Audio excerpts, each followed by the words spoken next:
Ya pemirsa, kota Melbourne, Australia memberlakukan lockdown secara drastis untuk menghentikan gelombang kedua pandemi COVID-19 di negara bagian Victoria.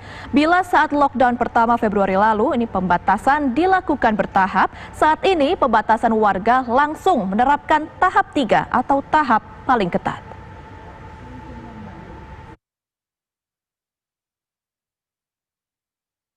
Penambahan kasus baru COVID-19 terus terjadi di negara bagian Victoria, Australia. Per hari Senin 13 Juli tercatat sudah 8 hari berturut-turut penambahan kasus baru mencapai lebih dari 100. Rekor tertinggi terjadi 10 Juli dengan angka 288. Sejak 8 Juli lalu, Melbourne, ibu kota Victoria, kembali menjalani lockdown atau karantina wilayah untuk kali kedua. Lockdown kali ini lebih ekstrim dari kali pertama Februari lalu. Dulu ketika lockdown pertama itu pada tanggal 20 Februari, kami tidak seperti saat ini karena ada beberapa tahapan, shutdown 1, shutdown 2, stage 3. Itu kita masih boleh keluar rumah tetapi ada jam-jam tertentu. Lalu karena waktu itu memang corona masih menjangkit di seluruh Australia, Sydney, Melbourne dan Perth, lalu diberlakukan lockdown tingkat 1, 2, dan 3. Di stage 3 inilah kita tidak boleh keluar rumah, tidak boleh melakukan apapun karena memang selama 24 jam dikontrol oleh pihak pemerintah dan juga oleh pihak keamanan.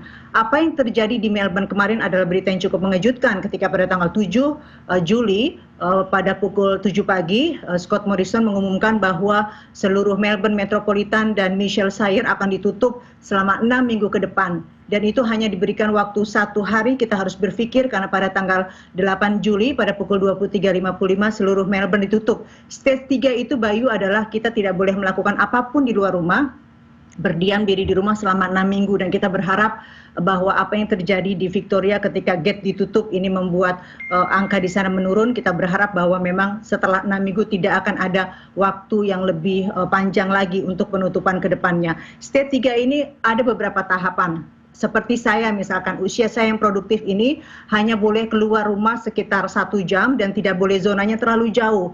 Ketika memang saya ingin pergi ke supermarket, saya harus mendapatkan izin dan apa yang dibeli dan seluruhnya dikontrol oleh pengamanan yang berada di sekitar lokasi tempat saya tinggal karena zona itu tidak boleh melebihi zona yang jauh. Ketika kita melakukan zona yang jauh akan ada sanksi, akan ada penalti yang harus kita dapatkan berupa penalti uang sebesar 1.800 kalau kita memang tidak mentaati peraturan yang diberikan oleh pemerintah selama lockdown berlangsung selama 6 minggu.